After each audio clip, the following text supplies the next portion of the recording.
Madagaskary hoanao ty vazo ty firenena tsary ampony Jesosy lay zanaky niavo fa nanolotra ny ainy ho famonjena ny tany ho resako manokana eto ho singanikyo manokana eto Madagascar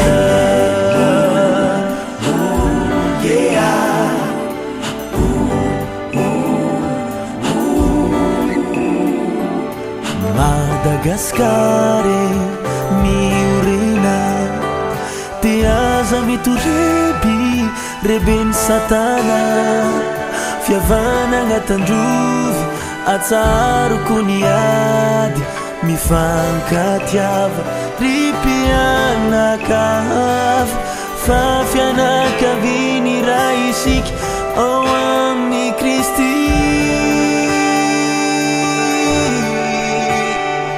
utainanao raha miditra utainanao raha mivoaka utainan'ny malagasy mpitondra ny vahoaka Andriamanitry ny fiadanana ombatsika rehetra ka ho fitahina ihany koa ho an'ny firenena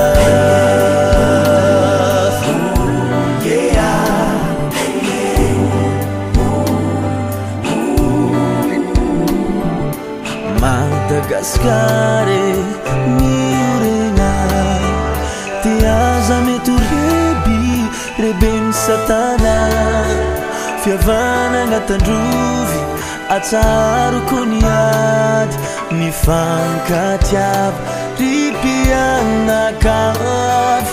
fa fianakaviny raha isika ao amin'ny Kristy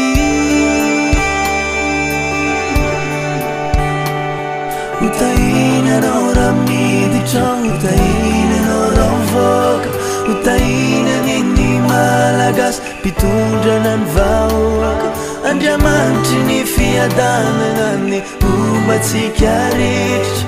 ka ho fitahina ihany koa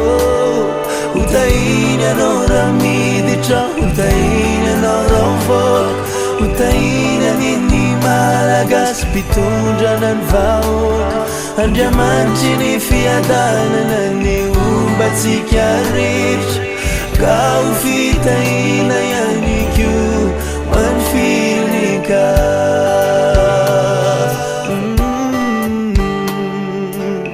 Manenese Madagascar Manenese Madagascar fifazamparana Madagascar taintombo Madagascar fianaran tombo Madagascar